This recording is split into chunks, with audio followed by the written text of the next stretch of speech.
Avant de commencer, merci de bien vouloir garder les micros et caméras éteints afin d'assurer des conditions techniques optimales pour la conférencière et les participants. Merci d'utiliser exclusivement le forum de discussion pour poser les questions à la fin du webinaire. La période de questions-réponses sera alors animée par Valérie Lévesque. Sans plus tarder, il me fait plaisir de vous présenter notre conférencière, Catherine Bigonès. Celle-ci est travailleuse sociale de formation, spécialisée dans le domaine du vieillissement. Elle détient une maîtrise en travail social de l'Université de Sherbrooke au Québec et un doctorat en gérontologie de Simon Fraser University en Colombie-Britannique. Elle est présentement chercheure postdoctorale au Centre d'études du vieillissement et chargée de cours à l'École de travail social de l'Université de Moncton. Elle a récemment contribué au développement du cours intitulé Personnes âgées et toxicomanie, qui sera bientôt disponible dans le cadre du certificat en toxicomanie offert par l'Université de Moncton. Madame Bigonès, à vous la parole. Oui, merci, Madame Fortin. Bonjour à tous. Je vois qu'on a presque 95 personnes qui se sont connectées. Je suis heureuse que vous ne soyez pas dans la salle avec moi. Ce serait peut-être plus stressant. Donc, je vais sans plus tarder commencer. Je vais faire mon partage d'écran. Ce ne sera pas bien long.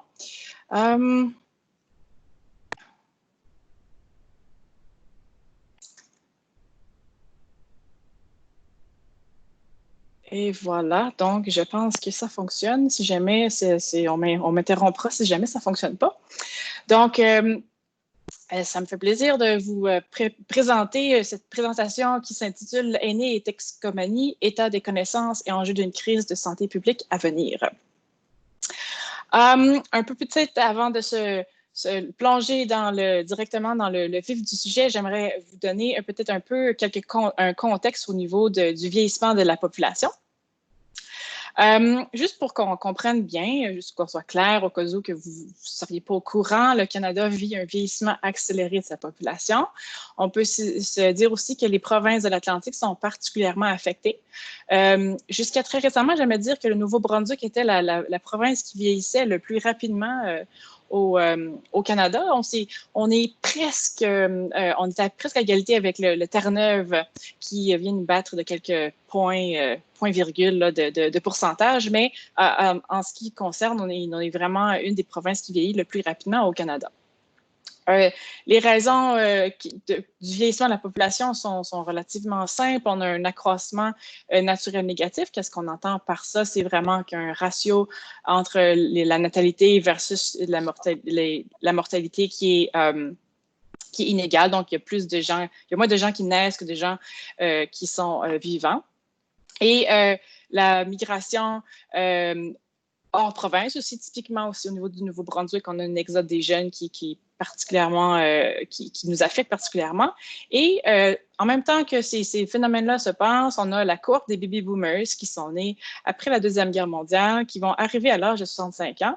Le dernier baby boomers va fêter son 65e anniversaire en 2030. Donc, on a encore quelques années à connaître, avoir une augmentation du nombre d'aînés dans la cohorte des 65 ans et plus.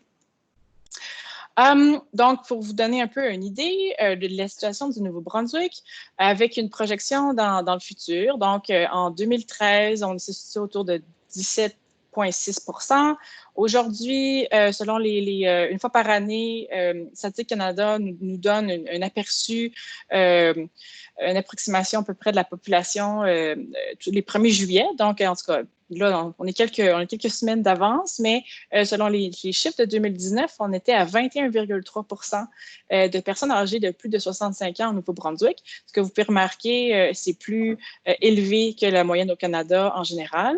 Et les projections démographiques nous amènent en 2038 avec un pourcentage de 31,3 % qui est, comme vous constatez aussi, pas mal plus élevé que le Canada en général. Donc, on va faire face au Nouveau-Brunswick à un enjeu particulier par rapport au vieillissement de la population.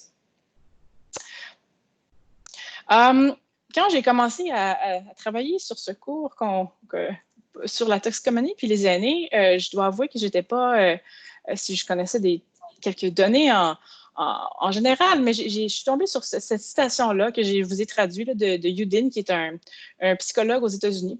spécialisé dans le traitement de la dépendance puis la toxicomanie chez les aînés. Puis il dit, en 2016, aux États-Unis, 5,3% des 65 ans et plus consommaient des substances psychotiques illégales. Ça inclut les abus de médicaments prescrits, le cannabis, la cocaïne, l'héroïne, les hallucinogènes, la méthamphétamine.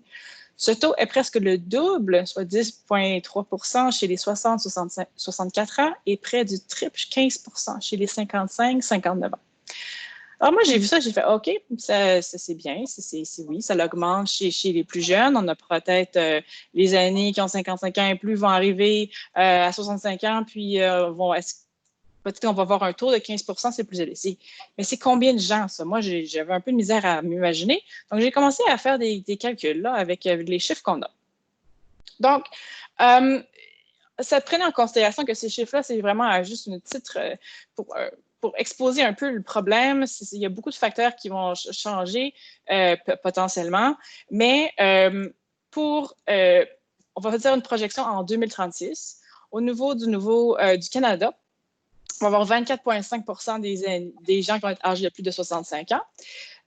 Ça veut dire quoi en nombre absolu de gens, de personnes? Ça va être 10 302 595 pour être très exact.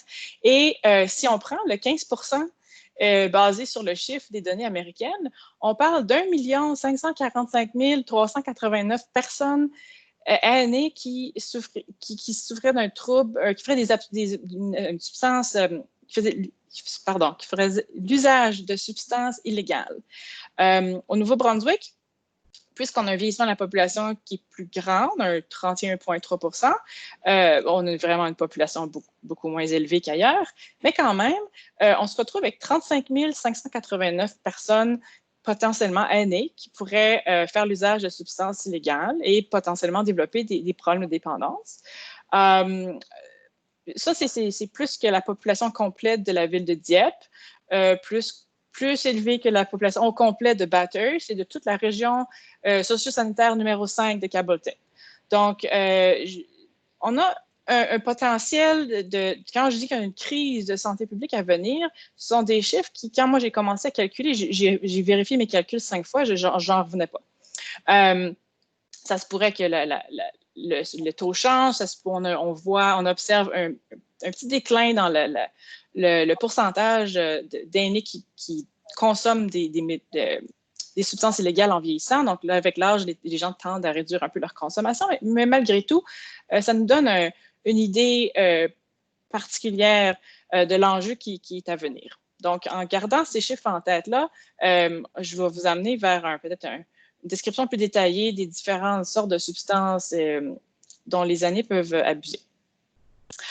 Simplement aussi pour préciser que j'ai utilisé des statistiques américaines puisque jusqu'à extrêmement récemment, l'enquête canadienne sur le tabac, l'alcool et les drogues, Statistique Canada, qui s'appelle l'ECTAD, incluait pas de données sur les 65 ans et plus. Je pense que les données, c'était les 50 ans et plus. Donc, j'étais un peu frustrée en tant que gérontologue de voir ça. Ils ont récemment inclus les données de 65 ans et plus, mais ils nous indiquent que l'échantillon est encore très, très petit et il faut faire très attention dans la façon dont on interprète ces données-là. Donc, dans les prochaines 5 années, on devrait avoir des données de meilleure qualité au niveau de l'ECTAD. Ça va être extrêmement utile pour les intervenants en toxicomanie partout au Canada. Donc, on va faire un état des connaissances sur les causes et les facteurs de risque qui sont liés à la toxicomanie chez les aînés. Faut se rappeler que la période du vieillissement, c'est un peu comme les grandes transitions dans la vie de l'être humain. On fait face à certains défis, puis il y a des transitions qui sont assez importantes et puis qui peuvent générer des stress, puis des défis psychologiques puis psychosociaux à résoudre. Donc, si on a eu tendance déjà à faire l'utilisation de substances, puis on était plus jeune, ben le risque qu'on retombe dans nos vieilles façons de faire sont plus élevés lorsqu'on vit des stress majeurs. Donc, pour les aînés, le passage à la retraite est un grand changement. On change la routine, on change de rôle social, on passe d'un travailleur ou une travailleuse à un retraité ou une retraitée. On peut avoir peut-être un peu plus de sources financières. Je pense à tous les gens qui ont perdu beaucoup d'argent en ces temps-ci avec la crise économique associée à la pandémie. Les fonds de pension, il y en a beaucoup qui ont perdu de leurs moyens financiers. Donc, ça peut devenir un grand stress. Devenir proche aidant, c'est aussi un grand défi dans la vie des aînés. À titre d'information, on pense qu'il y a environ 5,4 millions des proches aidants au Canada qui aident. En fait, 78% de ces 5,4 millions-là de proches aidants au Canada aident une personne âgée qui vit à domicile. Les proches aidants sont souvent plus des femmes, donc des conjointes et des filles. Et puis, on calcule que la génération des baby boomers va passer plus d'années à s'occuper de leurs parents vieillissants que leurs enfants. Donc, le fait de devenir proche aidant, surtout pour la génération à venir des baby boomers, vont peut-être avoir plus de stress. Puis on sait, c'est très bien documenté, le stress des proches aidants pour prendre soin d'un proche. De façon évidente, la perte d'un conjoint ou d'une conjointe, c'est un des événements les plus stressants de la vie. Certains, plus on vieillit, plus on a la chance d'avoir passé plusieurs années avec une même personne. Donc, on perd cette longue relation symbiotique dans bien des cas et on doit réapprendre le quotidien parce que souvent, après plusieurs années de cohabitation, le partage des tâches au quotidien s'est fait de façon presque sur le pilote automatique. Donc, on se rend compte que l'autre prenait une responsabilité, il y a beaucoup d'apprentissage à faire. Donc, c'est très stressant au-delà du deuil émotionnel de la personne qu'on aime. On a aussi à faire face aux changements de capacité puis à la perte d'autonomie, des changements normaux liés au vieillissement, des changements visuels, auditifs, des pertes de mobilité ou des changements cognitifs, mais aussi peut-être des pertes d'autonomie plus grandes face peut-être à la mobilité ou même à des changements cognitifs qui sont plus pathologiques. Il faut aussi se rendre compte que dans le diagnostic, les taux en ce moment, on va voir les chiffres plus tard, du nombre de gens qui sont souffrent de troubles de dépendance est probablement sous-estimé, particulièrement parce que les professionnels de la santé sont âgistes. Simplement, si on a un patient de 74 ans qui vient dans notre bureau, peut-être qu'un trouble de dépendance à la cocaïne ne va pas être le premier diagnostic qu'on va poser. Et puis, souvent, les professionnels de la santé ne vont même pas poser des questions pour identifier ces symptômes-là chez la population des aînés. Parce que, OK, c'est pas typique ou est-ce que votre grand-mère fume du pot? Peut-être dans votre tête, non, mais quand même, ça peut arriver. Donc, il faut être conscient en tant que professionnel de la santé qu'on peut avoir un biais par rapport à ça. Les changements métaboliques liés au vieillissement vont aussi changer les seuils de tolérance puis les effets de plusieurs substances. Donc, les critères diagnostiques sont souvent pas très adaptés pour la population âgée. Ils vont avoir besoin de consommer une quantité beaucoup plus faible pour avoir les mêmes symptômes ou les mêmes effets que la population plus jeune. Puis souvent, cette marge-là, elle n'est pas bien reconnue par les professionnels de la santé. Et aussi, on a beaucoup de symptômes de dépendance à des substances qui sont très similaires aux troubles cognitifs et à la dépression. Donc, ça explique aussi en partie pourquoi la prévalence des troubles de dépendance sont sous-estimés chez la population âgée.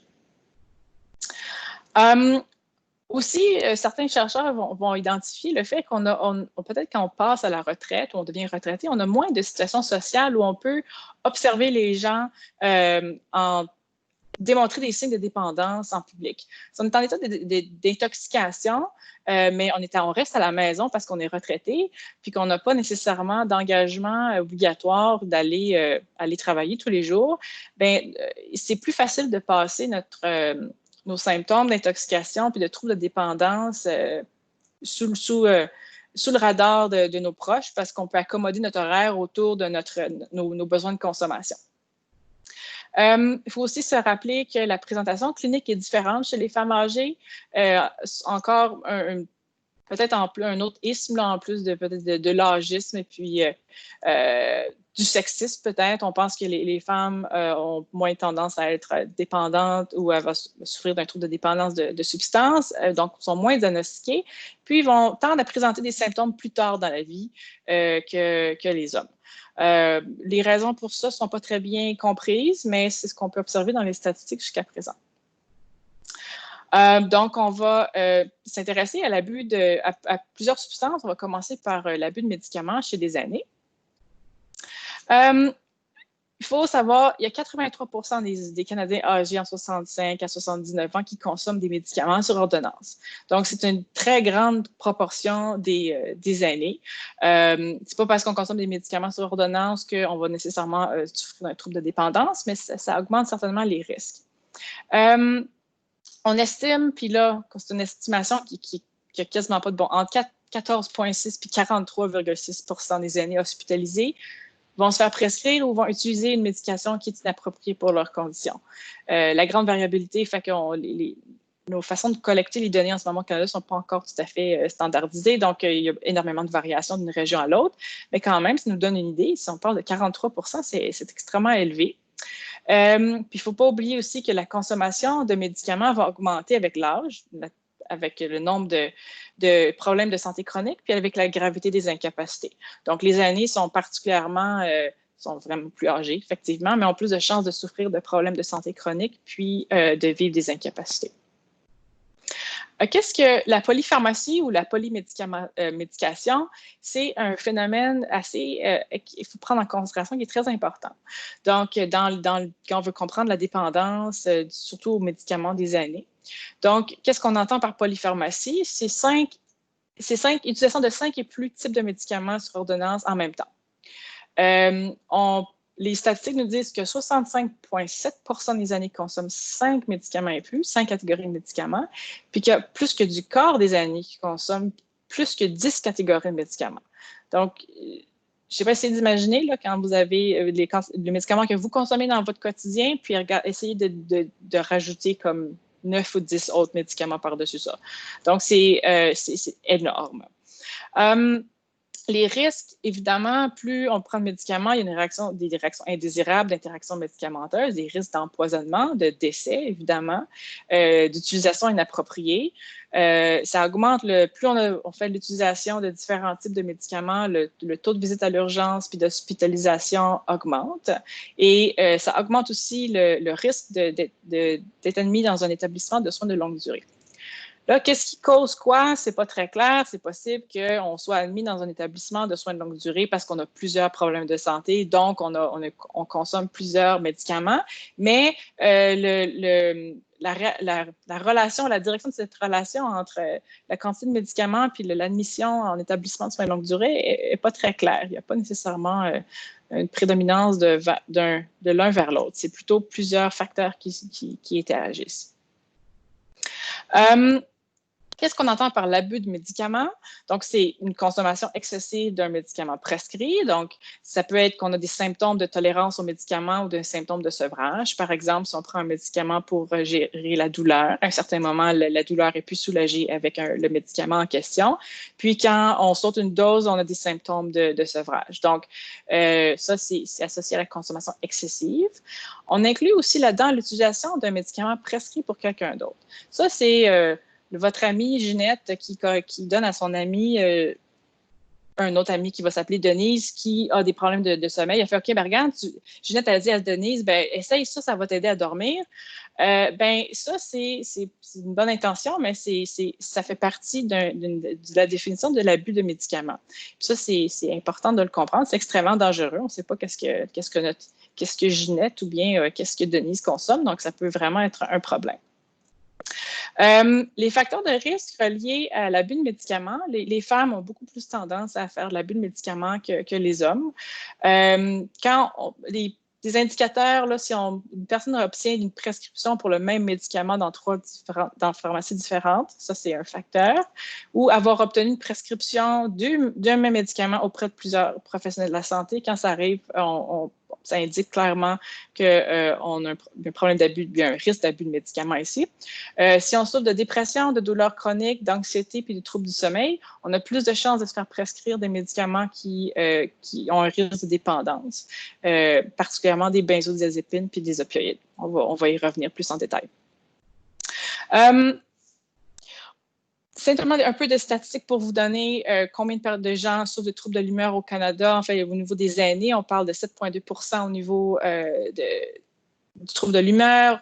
La douleur chronique, c'est entre 40 puis presque 80 puis les troubles anxieux, on parle de 8,2 Et toutes ces conditions-là, comme je le mentionnais, on a des risques d'avoir des prescriptions de médicaments qui sont plus à risque pour la dépendance.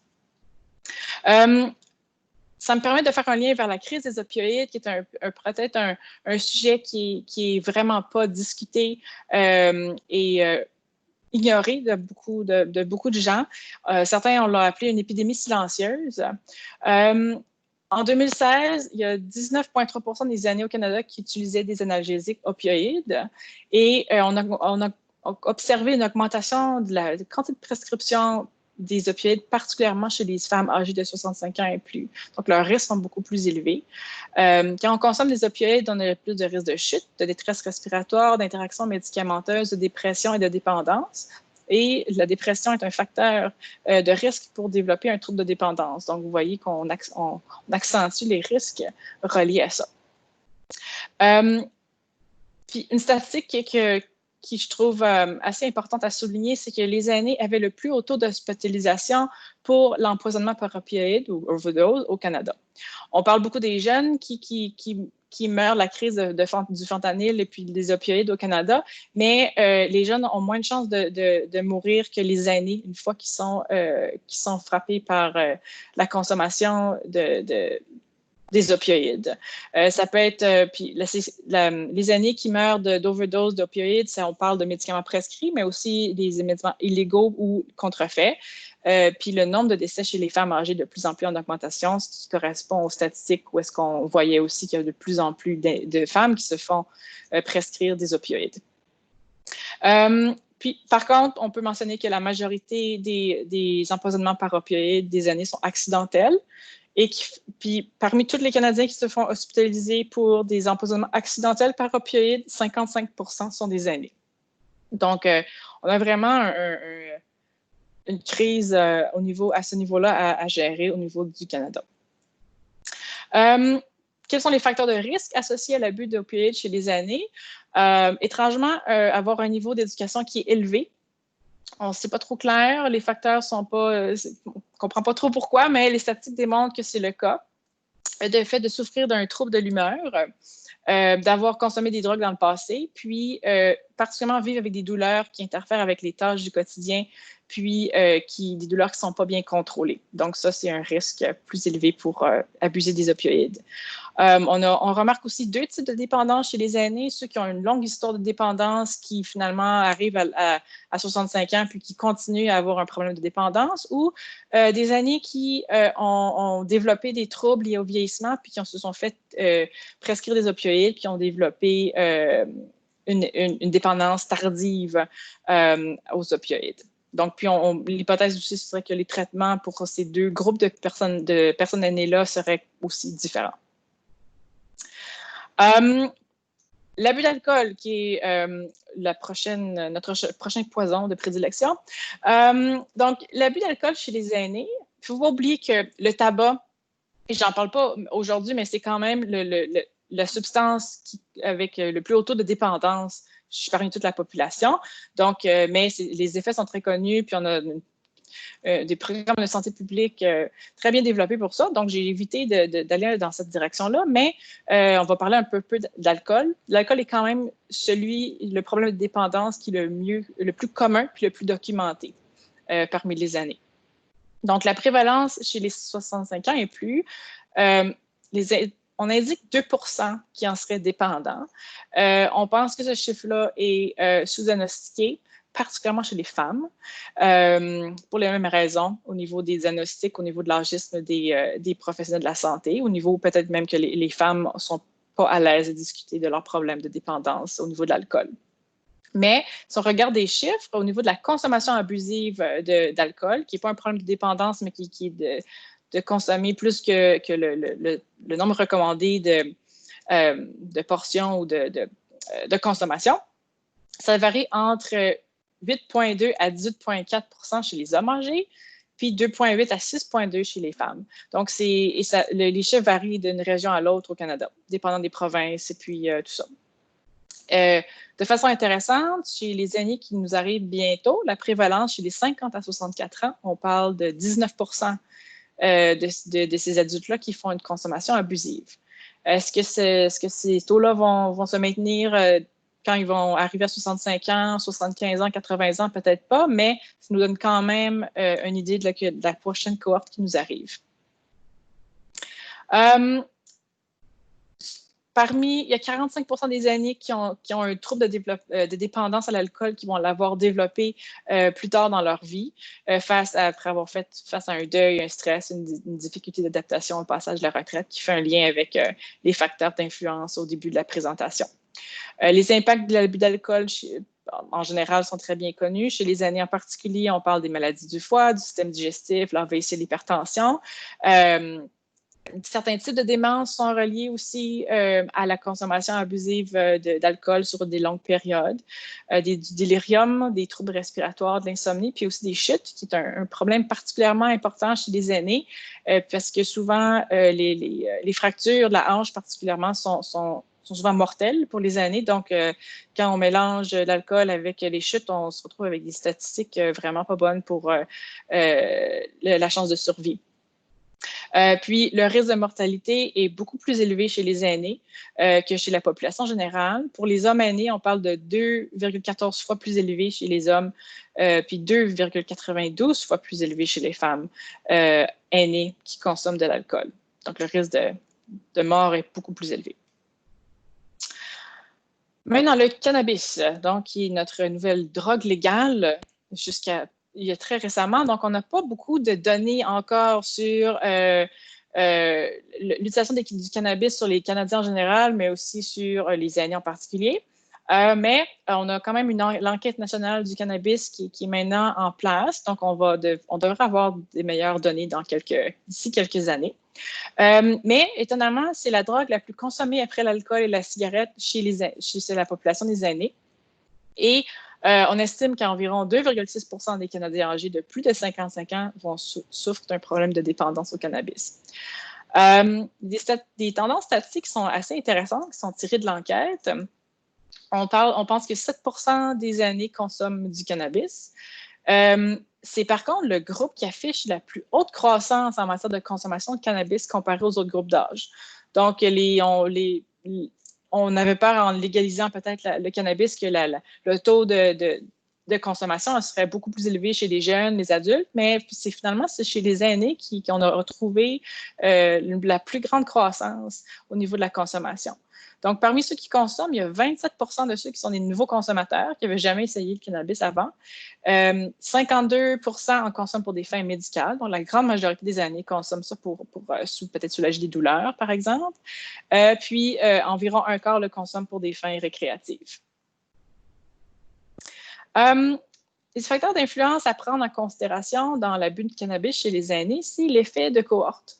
Et les baby boomers sont la première cohorte à avoir été exposée aux drogues aussitôt dans leur vie. C'est la première fois qu'on a une cohorte qui arrive à l'âge de la vieillesse peut avoir commencé à consommer des drogues à la fin de l'adolescence, au début de la vingtaine.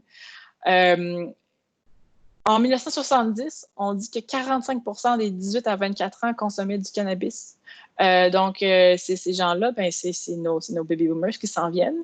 Donc, c'est à prendre en considération dans leur... on ne doit pas nécessairement s'étonner de l'augmentation de consommation du cannabis chez les aînés, surtout pas dans les prochaines années avec l'arrivée des baby boomers. Le fait d'être un homme non marié ont plus de chances de faire un abus de cannabis. Les utilisateurs de longue date, ceux qui souffrent de maladies chroniques, particulièrement au niveau de la douleur, puis la détresse psychologique. Puis, si on a des problèmes de consommation d'autres substances, évidemment, on a plus de chances aussi de faire un usage abusif du cannabis. L'impact sur la santé, on n'est pas encore très clair, surtout pour beaucoup d'études sur l'impact du cannabis chez les adolescents, mais chez les aînés, c'est pas encore très bien documenté. Donc, les études sont très récentes, puis les résultats sont un peu contradictoires, mais on a des effets négatifs au niveau des pertes de mémoire, au niveau des problèmes de jugement, on a noté des attaques de panique, la paranoïa, les hallucinations, puis des effets cardio-respiratoires, puis des bronchites chroniques. Certains effets positifs documentés au niveau de la gestion de la douleur chronique, c'est quand même assez bien reconnu. Et puis, il y a quelques années, il y avait des chercheurs qui étaient très heureux de pouvoir faire la promotion comme quoi est-ce que le cannabis allait résoudre les problèmes de démence, mais les études en ce moment n'ont pas réussi à prouver ça encore, donc il faut faire assez attention. Peut-être que ça va relaxer la personne qui a une démence, puis que ça va réduire ses comportements peut-être un peu plus dérangeants, mais ça ne va pas réduire son risque de démence. Ça n'a pas été prouvé du tout encore par la recherche. Donc, attention au discours des gens qui font ce genre d'affirmation-là. L'abus de substances illégales. Donc, on va parler de la cocaïne, de la méthamphétamine et de l'héroïne. Je dois commencer en disant que les drogues illégales sont déjà extrêmement difficiles à documenter. Donc, l'usage, c'est illégal. Personne ne va aller sur les réseaux sociaux dire je consomme de l'héroïne. Donc, c'est très difficile d'avoir des statistiques par rapport à ça. Puis, les enquêtes qu'on a au niveau canadien, au niveau des Statistiques Canada, incluent les drogues illégales dans un paquet en particulier. Puis, les aînés ne sont pas du tout représentés dans cet échantillon-là. Donc, c'est vraiment, on est un peu dans le brouillard par rapport à ça. Ce qu'on a comme information qui serait relativement fiable, c'est qu'on aurait 2,1 % des aînés canadiens qui vivraient avec une dépendance aux substances autres que l'alcool puis le cannabis. Et le tabac aussi. Donc, c'est vraiment, donc ce serait toutes les autres substances. Ces drogues illégales-là, c'est plus présent chez les hommes que chez les femmes aînées. Il y a aussi plus tendance à consommer d'autres substances, puis ils vont aussi avoir plus de chances de souffrir de d'autres problèmes de santé mentale. Donc, ça reflète un peu les données qu'on a aussi chez la population plus jeune par rapport à ça. Je vous soumets des statistiques américaines. Simplement, comme je le mentionnais, on n'a pas de données fiables au Canada. Donc, UDIN 2019 a étudié le National Survey on Drug Use and Health, qui est publié par le Centre des statistiques au niveau des États-Unis. Donc, qui peuvent peut-être nous donner une meilleure idée. Et on a aussi une vision sur les différentes cohortes à venir. Donc, chez les 50-54 ans, l'utilisation de la méthamphétamine est à 8 %, chez les 55-59 ans, 10 %, et ça va en réduisant entre les 60-64 ans et les 65 ans et plus, on parle de 2,4 %. Donc, la cohorte actuelle de 65 ans et plus, la majorité on ne consomme pas du tout de méthamphétamine et le taux est très bas de ceux qui en ont consommé au cours de leur vie. Mais ce chiffre-là semble un peu varier, là, être plus présent chez la cohorte des 50 ans et plus. Donc, ça va être à vérifier dans les prochaines années. Même chose pour la prévalence d'utilisation de la cocaïne puis du crack parmi les 50 ans et plus. Au cours de leur vie, encore, si on regarde la colonne la ligne sur les 65 ans et plus, la prévalence est vraiment basse. Mais si on regarde nos baby boomers qui s'en viennent, c'est presque le quart qui ont consommé de la cocaïne dans leur vie. Donc, c'est quand même assez élevé. C'est peut-être on l'a essayé une fois dans un party, ça ne veut pas dire qu'on est nécessairement devenu un utilisateur chronique, là. Faut nuancer, mais quand même, c'est un taux d'exposition qui est beaucoup plus élevé que la génération précédente. Le crack, qui se retrouve aussi quand même autour d'environ 5 % en moyenne. Et si on regarde les statistiques au niveau d'une utilisation au cours de la dernière année, évidemment, les statistiques sont beaucoup plus basses, mais quand même, on se retrouve avec des chiffres autour de 1 % dans certains cas. Et presque nul là, chez les 65 ans et plus. Donc, on a quelque chose qui s'en vient, là. Ici, on a une vague d'aînés de futurs aînés qui ont des habitudes intéressantes de consommation. La prévalence de l'utilisation d'héroïne parmi les 50 ans et plus.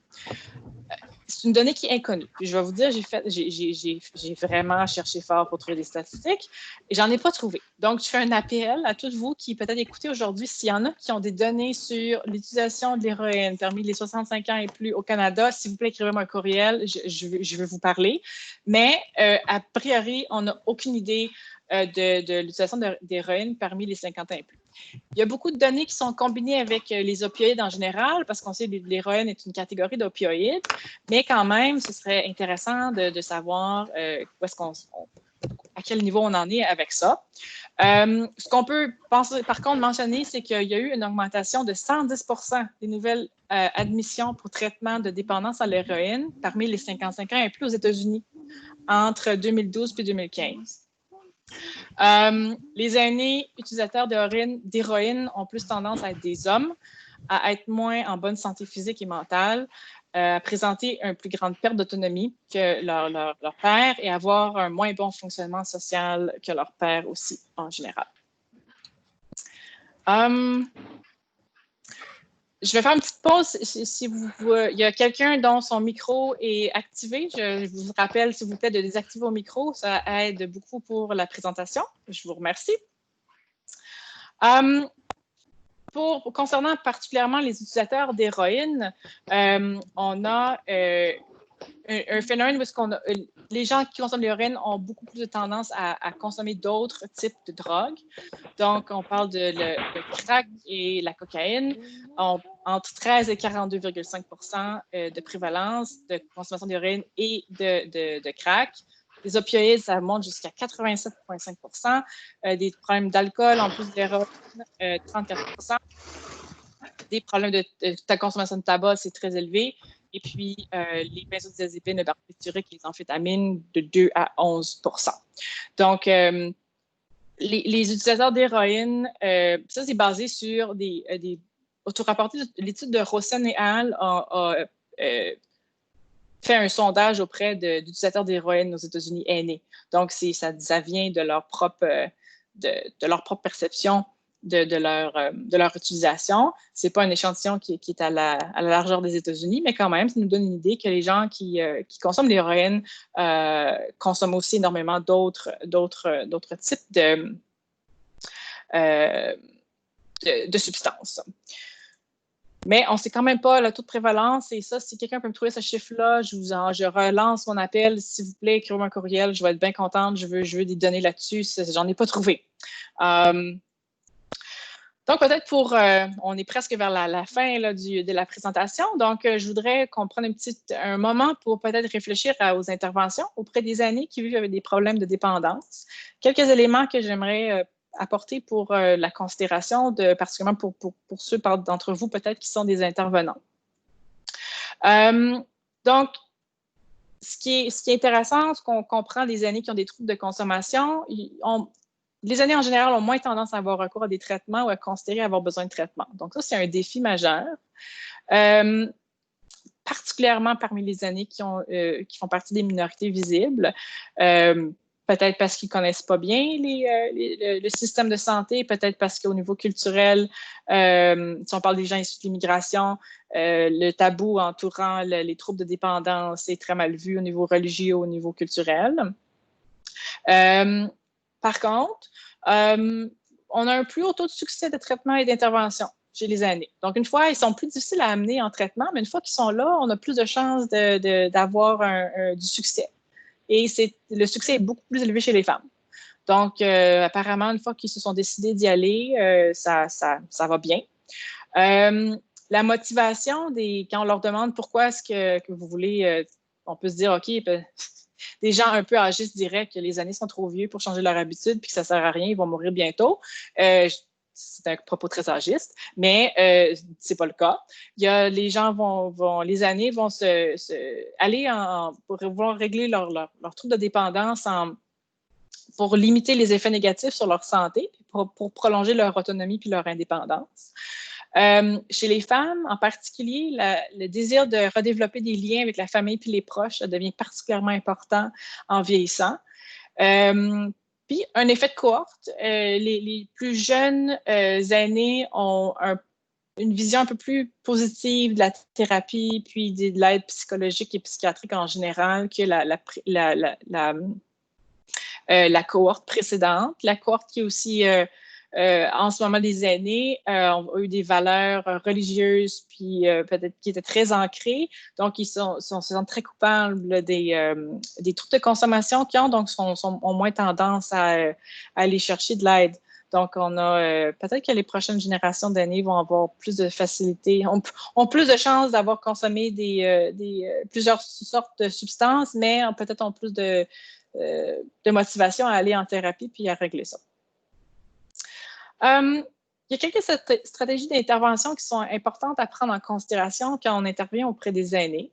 La littérature n'est pas très abondante sur les types de thérapies qui fonctionnent bien avec les aînés, mais on a certaines limitées, mais quand même certains résultats au niveau de la thérapie brève et des thérapies de type cognitif comportemental.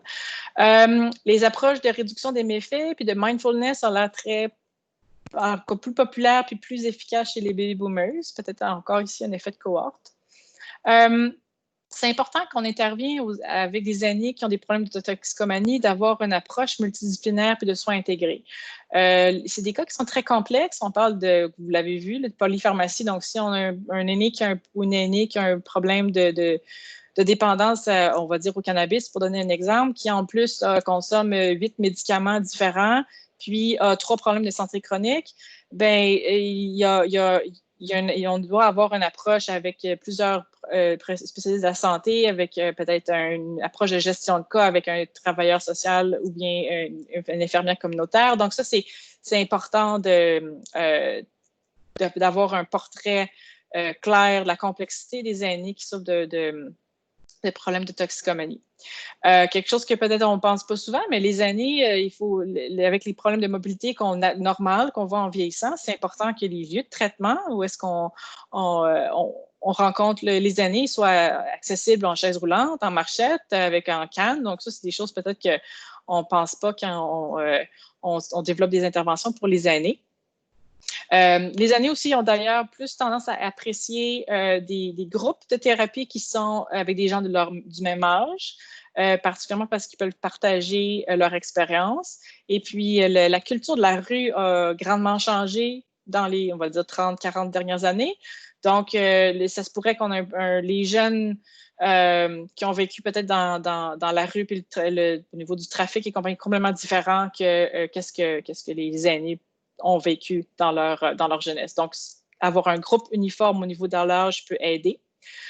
Puis finalement, prendre en considération les besoins qui sont liés à l'âge puis au vieillissement normal, comme les aînés ont besoin de prendre des pauses plus régulièrement. On les met en groupe. Ceux qui ont des problèmes d'audition, ça va être un problème. Donc, il faut penser aux besoins normaux liés à l'âge quand on met en place des stratégies d'intervention. Finalement, pour conclure, je voudrais 3 points de morceaux qui manquent dans le portrait que j'ai tenté de vous dresser aujourd'hui.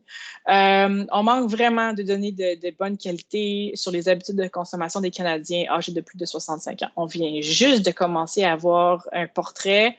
Ça devrait s'éclairer dans les 5-10 prochaines années, mais comme on a vu, les chiffres qui nous arrivent, on a comme un problème qui s'en vient. Là. Fait qu'il faudrait avoir, ça va être nécessaire et fondamental qu'on ait des bonnes données.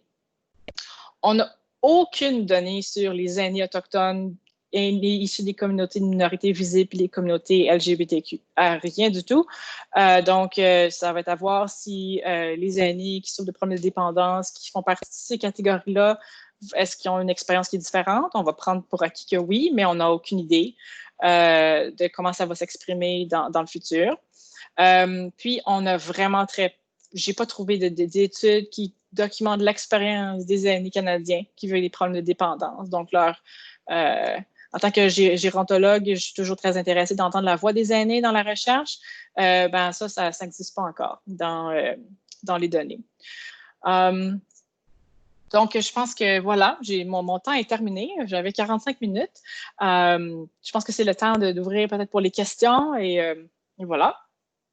Donc, merci, Mme Gonès. Nous passons effectivement maintenant à la période de questions-réponses. Afin de faciliter la communication, si ce n'est pas déjà fait, vous devez écrire vos questions dans la section clavardage et Valérie Lévesque va les noter et les poser directement à Mme Bionès. Bonjour, Madame Bionès. On a reçu 3 questions jusqu'à date. Je pense qu'il y en a 2 qui écrivent en ce moment.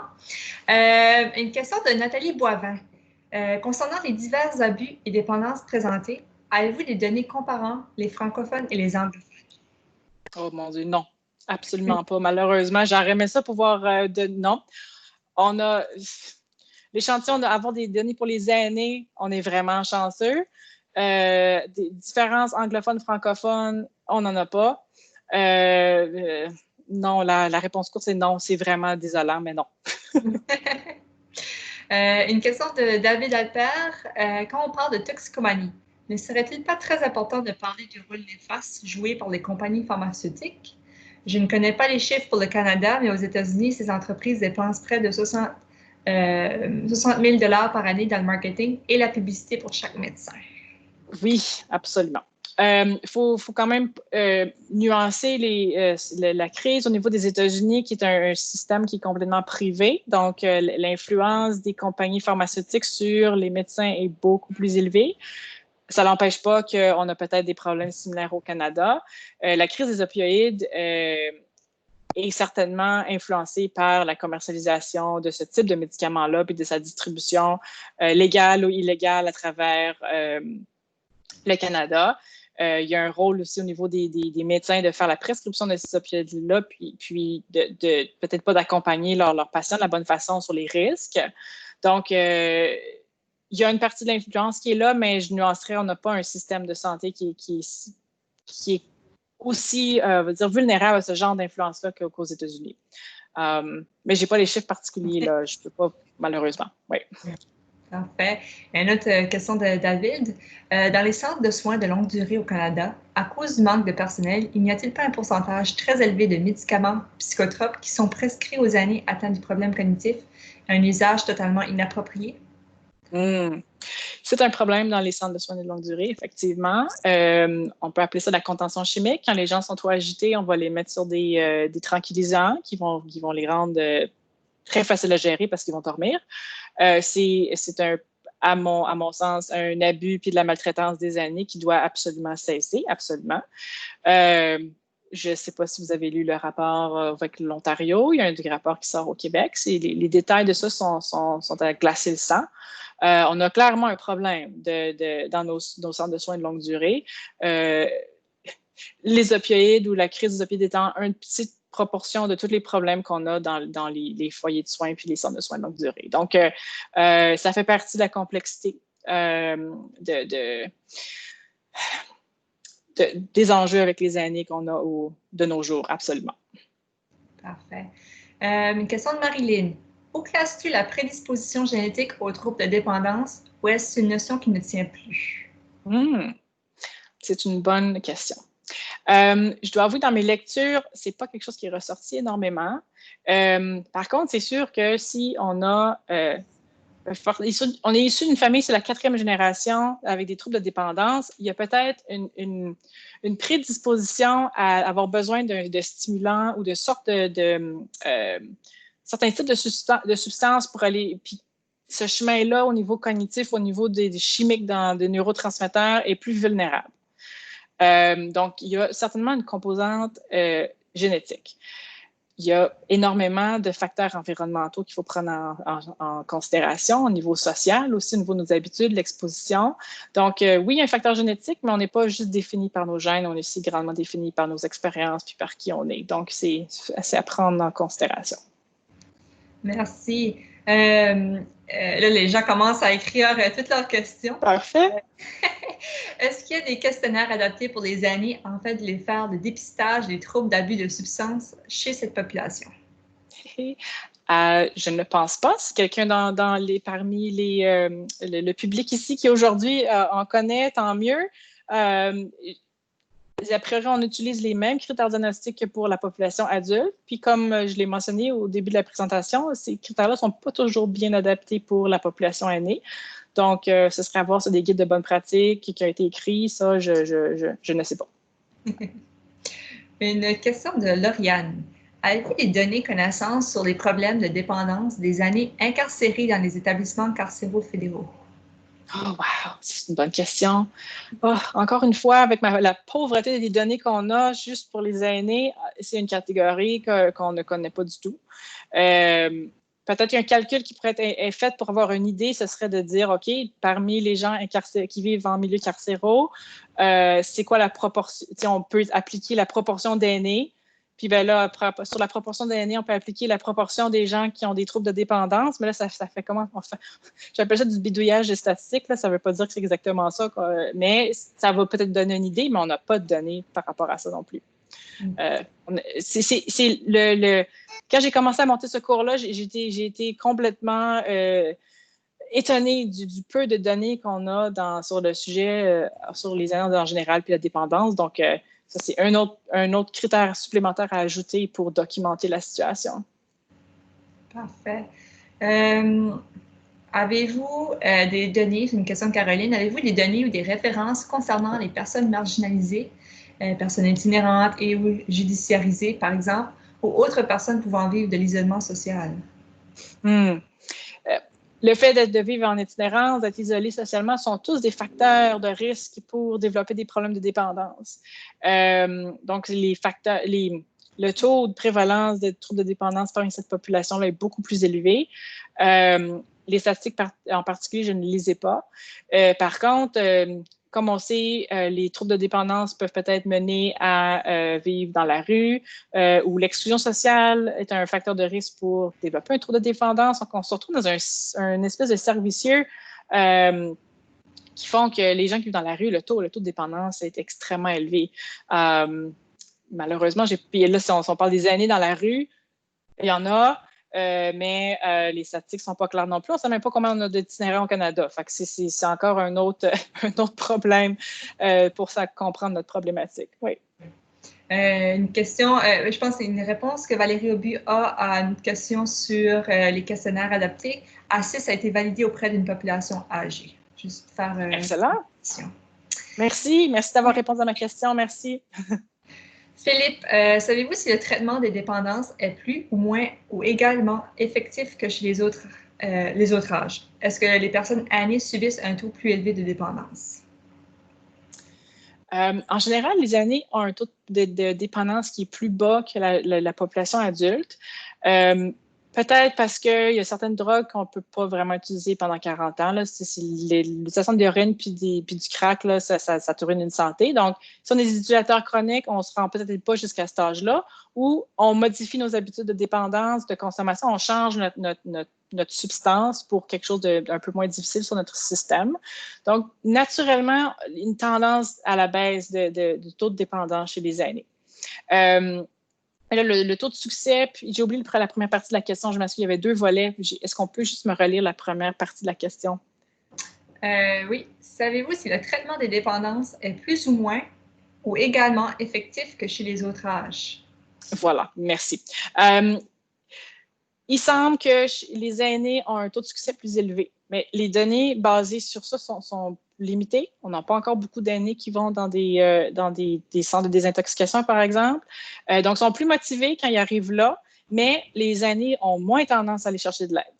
Donc, est-ce que c'est ceux qui en ont besoin vont peut-être pas chercher de l'aide? Donc, les chiffres sont limités, je dirais.